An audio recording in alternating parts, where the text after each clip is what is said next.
Sugeng rawuh wonten ing Kutha Solo atau selamat datang di Kota Solo atau Kota Surakarta, kota yang memiliki pagelaran wayang orang yang paling tersohor di Indonesia.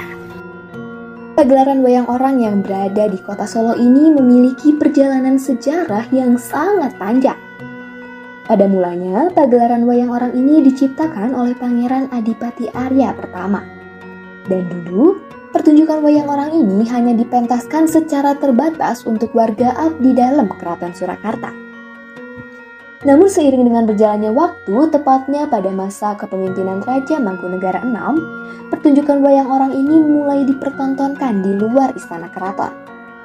Pertunjukan ini dimainkan oleh sejumlah kelompok yang dulunya merupakan pemain wayang orang di Keraton Surakarta. Mereka melakukan pertunjukan dari kampung ke kampung. Kelompok tersebut pun terus melakukan pertunjukan secara berkelompok, hingga akhirnya seorang pengusaha keturunan Tionghoa bernama Gan Kam melihat fenomena ini sebagai sebuah peluang bisnis.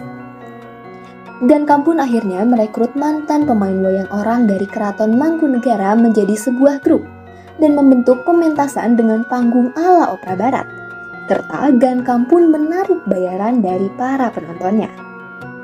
Pertunjukan wayang orang gagasan Gan Kam ini pun semakin memasyarakat, hingga pada akhir tahun 1895, Raja Pakubuwono X memberikan Kebon Rojo atau kawasan Sriwedari yang pada saat itu menjadi tempat rekreasi sang raja sebagai tempat untuk melakukan pertunjukan wayang orang.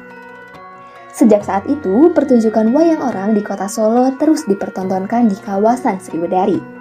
Dan pertunjukan itu pun masih terus dipertontonkan hingga hari ini.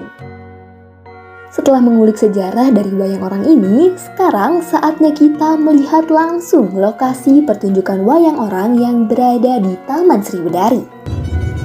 Untuk menuju ke lokasi pertunjukan, kita hanya perlu menempuh perjalanan dengan waktu sekitar 9 hingga 10 menit dari pusat kota Solo. Taman Sriwedari sendiri sebenarnya berada tak jauh dari pusat kota Solo. Jadi, Anda tidak perlu takut tersasar ataupun kebingungan untuk mencari Taman Sriwedari ini.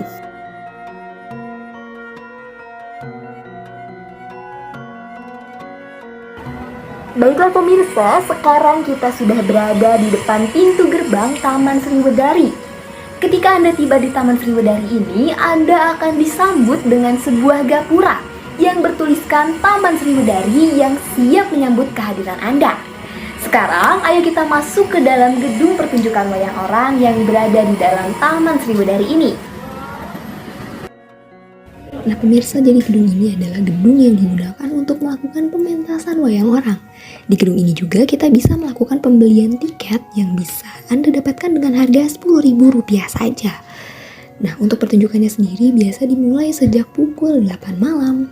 Dan sekarang mari kita lihat dan kita saksikan bersama-sama pementasan wayang orang Sriwedari. Nah, pertunjukan wayang orang ini biasanya mengangkat kisah-kisah terdahulu. Contohnya adalah kisah Ramasinta, Pandawa Lima, dan lain sebagainya. Jika dilihat secara sekilas, wayang orang ini memang mirip dengan drama musikal ya. Namun, ternyata wayang orang dan drama musikal itu berbeda, karena di dalam pertunjukan wayang orang, komunikasi antar lakonnya tetap menggunakan dialog, sedangkan drama musikal kan tidak ya. Nah, jika teman-teman atau pemirsa ingin mengetahui lebih lanjut mengenai jenis-jenis drama dan juga bidang kebahasaan lainnya, pemirsa bisa bergabung menjadi mahasiswa baru di IKIP Budi Utomo Malang. Dan pemirsa bisa memilih prodi Pendidikan Bahasa dan Sastra Indonesia. Nah pemirsa, wayang orang ini merupakan salah satu tradisi yang harus kita lestarikan karena sejarah dan nilai yang terkandung dalam pertunjukan ini tidak ternilai harganya. Baiklah pemirsa, mungkin sekian laporan dari saya. Video reportase ini dipersembahkan untuk lomba reportase remaja yang diselenggarakan oleh Prodi PBSI IKIP Budi Utomo Malang. Sampai jumpa semuanya.